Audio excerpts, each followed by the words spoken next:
అందరికీ నమస్కారం. నేను మీ ఆయుర్వేద డాక్టర్ చిట్టిపొట్ల మధుసూదన శర్మని.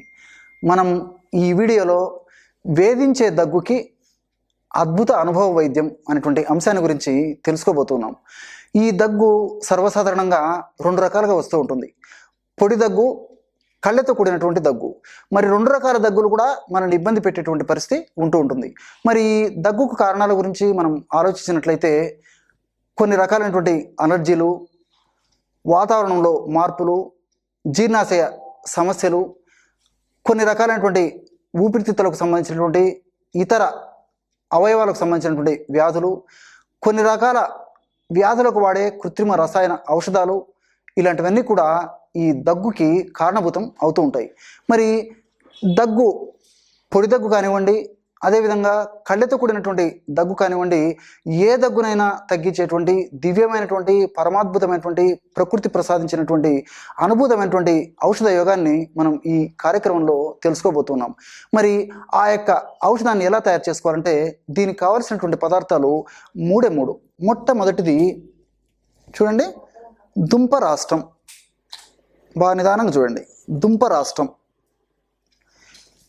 ఈ యొక్క దుంప రాష్ట్రం అనేటువంటి ఔషధము ఈ విధంగా వేర్ల రూపంలో మనకు మార్కెట్లో దొరుకుతుంది, లేదా చూర్ణ రూపంలో కూడా మనకు మార్కెట్లో దొరుకుతుంది. దుంప రాష్ట్రం తెచ్చుకొని దంచి సులువుగా చూర్ణం తయారు చేసుకోవచ్చు. అలా వీలు పడనటువంటి వాళ్ళు మరి ప్రామాణిక కంపెనీ వాళ్ళు తయారు చేసేటువంటి ఈ యొక్క దుంప రాష్ట్ర చూర్ణాన్ని కూడా తెచ్చుకొని వాడుకుంటే సరిపోతుంది. చూస్తున్నారు కదా, దుంప రాష్ట్ర చూర్ణం ఈ విధంగా ఉంటుందన్నమాట. అలాగే రెండవ పదార్థం అక్కల కర్ర.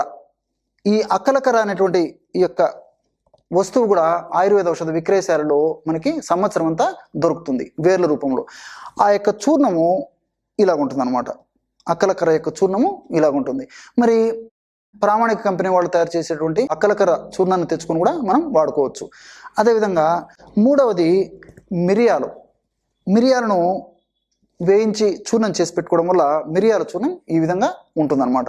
మరి ఈ మూడు పదార్థాలని ఔషధంగా ఎలా మనం తయారు చేసుకోవాలంటే, ఉదాహరణకి అక్కలకర్ర చూర్ణాన్ని ఒక 30 గ్రాములు తీసుకోండి. మీకు ఔషధం తయారు చేసి చూపించేందుకు ఇక్కడ కొద్దిగా మాత్రమే కలపడం జరుగుతుంది. 30 గ్రాములు అక్కలకర్ర చూర్ణము, 20 గ్రాములు, బాగా నిదానంగా రాసుకుంటున్నారు కదా, 20 గ్రాములు, 30 గ్రాములు, మళ్ళీ చెప్తాను చూడండి, 30 గ్రాములు దుంపరాష్ట్ర చూర్ణము, 20 గ్రాములు అక్కలకర్ర చూర్ణము, 10 గ్రాములు మిరియాల చూర్ణము. మీకు ఔషధం తయారు చేసి చూపించేందుకు ఇక్కడ కొద్దిగా మాత్రమే కలపడం జరిగిందనమాట. 30 గ్రాములు దుంపరాష్ట్ర చూర్ణము, 20 గ్రాములు అక్కలకర్ర చూర్ణము, అదేవిధంగా 10 గ్రాములు మిరియాలను వేయించి చేసినటువంటి చూర్ణం. ఈ మూడు పదార్థాల్లో కూడా వివిధ రకాల దగ్గులను తగ్గించేటువంటి శక్తివంతమైనటువంటి ఔషధ గుణాలు, రసాయన తత్వాలని ప్రకృతి నిక్షిప్తీకరించి మానవాళికి ప్రసాదించిందనమాట. చూడండి, ఔషధం తయారు చేసుకోవడం కూడా చాలా సులువు. ఒక్క అర నిమిషము లేదా 1 నిమిషం లోపే బ్రహ్మాండమైనటువంటి ఈ చూర్ణ ఔషధం రెడీ అయిపోతుంది. ఈ విధంగా తయారు చేసుకున్నటువంటి ఈ యొక్క చూర్ణ ఔషధాన్ని ఒక గాజు సీసాలో నిల్వ ఉంచుకొని రోజు ఉదయం ఆహారానికి ఒక అరగంట ముందు, అట్లే రాత్రి ఆహారానికి ఒక అరగంట ముందు ఈ యొక్క ఔషధాన్ని సేవించాలి. ఎలాగంటే ఔషధం చాలా శక్తివంతమైనటువంటి ఔషధం కాబట్టి కేవలము 1 గ్రాము ఔషధం అయితే సరిపోతుంది అనమాట. మరీ సమస్య తీవ్రంగా ఉంటే 1.5 గ్రాము వరకు కూడా వాడుకోవచ్చు, అంతకంటే ఎక్కువ అవసరం ఉండదు.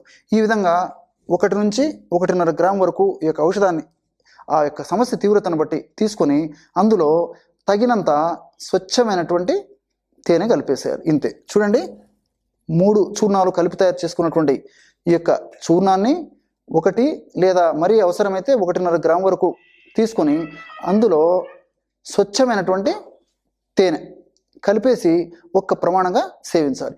ఈ తేనె ఇందులో ఉన్నటువంటి ఔషధ గుణాలను మరింత ద్విగుణీకృతం చేయడమే కాకుండా మరింత సమర్థవంతంగా, శక్తివంతంగా పనిచేసేందుకు కూడా ఈ తేనె మనకి సహకరిస్తుంది.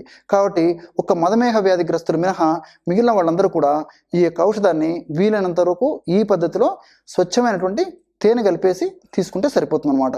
మధుమేహ వ్యాధిగ్రస్తులు మాత్రం మరి తేనె ఎక్కువ రోజులు వాడడం క్షేమదాయకం కాదు కాబట్టి వాళ్ళు మాత్రం ఈ యొక్క ఔషధాన్ని 1 గ్రాము లేదా 1.5 గ్రాము ఔషధాన్ని 50 మిల్లీలీటర్ల గోరువెచ్చని నీళ్ళలో కలిపేసి సేవించాలి. ఉదయం ఒకసారి సేవించాలి, సాయంత్రం పూట కూడా మరొకసారి ఆహారానికి ముందు సేవించాలి.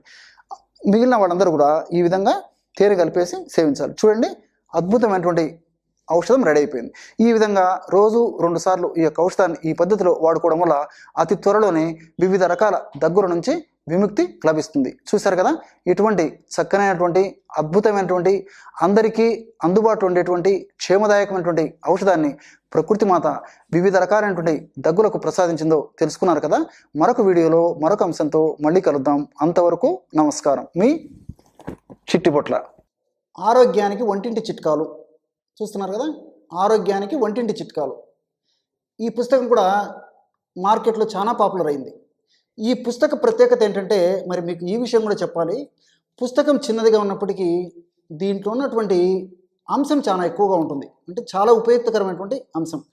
సర్వసాధారణంగా మనం దైనందిన జీవితంలో ఎదుర్కొనే వివిధ అనారోగ్య సమస్యలకి పేరు రాసి దాని పక్కన పేజీ నంబర్లు ఇవ్వడం జరిగింది. కాబట్టి మీకు ఒక సమస్య ఉన్నప్పుడు ఇందులో చూసుకొని ఆ పేజీ నెంబర్లు మీరు చెక్ చేసుకుంటే ఆ పేజీ నెంబర్లలో మీకు కావాల్సినటువంటి ఔషధ యోగం దొరుకుతుంది అనమాట. చాలా సింపుల్ ఔషధ యోగాలు.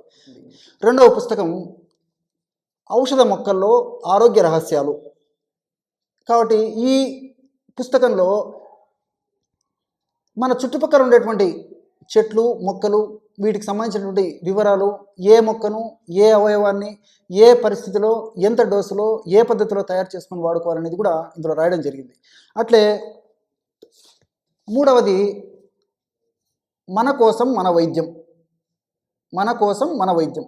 ఇందులో సర్వసాధారణంగా మనం ఎదుర్కొనేటువంటి వివిధ అనారోగ్య సమస్యలకు సంబంధించి కూలంకషంగా ఆ సమస్య ఎందుకు వస్తుంది, కారణాలేంటి, ఎలా వస్తుంది, వివరాలన్నీ కూడా సామాన్య మానవునికి అర్థమయ్యే రీతిలో ఈ పుస్తకం రాయడం జరిగిందనమాట. దీంట్లో ఔషధ యోగాలు తక్కువగా ఉంటాయి, ఆ యొక్క సమస్యకు సంబంధించిన వివరం ఎక్కువగా ఉంటుంది. ఇది అట్లే నాలుగవ పుస్తకము ఇంటింట ఆయుర్వేద వైద్యం. ఇంటింట ఆయుర్వేద వైద్యం. ఈ పుస్తకంలో మరి ఒక్కొక్క సమస్యకు సంబంధించి చాలా రకాలైనటువంటి ఔషధ యోగాలు, మనకు ఔషధ విక్రయశాలలో దొరికేటువంటి ఔషధాలు, మూలిక ఔషధాలు, పచారీ కొట్లలో దొరికేటువంటి ఔషధాలు, ఇవన్నీ కూడా క్రోడీకరించి అనుభవపూర్వకంగా ప్రయత్నం చేసి పెద్దలు చెప్పినటువంటి అనుభవాలను గ్రహించి, మరి మా మిత్రులు చెప్పినటువంటి వైద్య మిత్రులు చెప్పినటువంటి అనుభవాలు గ్రహించి క్రోడీకరించి ఇందులో ఇవ్వడం జరిగింది. అంతేకాకుండా మరి ఈ పుస్తకము వైద్యం చేసేటువంటి వాళ్ళు కానీ, వైద్య విద్యను అభ్యసించేటువంటి వాళ్ళు కానీ, ముఖ్యంగా ఆయుర్వేద వైద్య విద్యార్థులు కూడా ఉపయోగపడే రీతిలో మరి మార్కెట్లో దొరికేటువంటి మంచి ఔషధాలు, అనుభవపూర్వకమైనటువంటి ఔషధాలు, చక్కగా పనిచేసేటువంటి ఔషధాలను కూడా పేర్కొనడం జరిగింది. ఈ విధంగా రకరకాలైనటువంటి ఈ పుస్తకాలు రాస్తూ ఆయుర్వేద అభివృద్ధికి మా వంతు మేము ప్రయత్నం చేస్తున్నాము. నమస్తే. ఆయుర్వేద, గిరిజన మూలిక మరియు పారంపర వైద్యం చేసే ప్రతి ఒక్కరూ మా ఛానల్ ద్వారా మీ విద్యను ప్రజలకు తెలపాలనుకుంటే మా నంబర్కి కాల్ లేదా వాట్సాప్ చేయండి. మీ దగ్గర ఉన్న ఆయుర్వేద మరియు హెర్బల్ ప్రొడక్ట్స్లను మా ఛానల్ ద్వారా ప్రజల్లోకి తీసుకువెళ్తాం. స్క్రీన్పై కనిపిస్తున్న నెంబర్కి కాల్ చేయండి లేదా మీ వివరాలు మాకు మెయిల్ ద్వారా పంపండి. మా మెయిల్ ఐడి wahinimedia@gmail.com. వీడియో కనుక మీకు నచ్చినట్లయితే లైక్ చేయండి, షేర్ చేయండి. మరిన్ని వీడియోస్ కోసం మా ఛానల్ని సబ్స్క్రైబ్ చేయండి. మీ అభిప్రాయాలు మాకు కామెంట్స్ రూపంలో చెప్పండి. మరిన్ని వీడియోస్ కోసం మా ఛానల్ని సబ్స్క్రైబ్ చేయండి.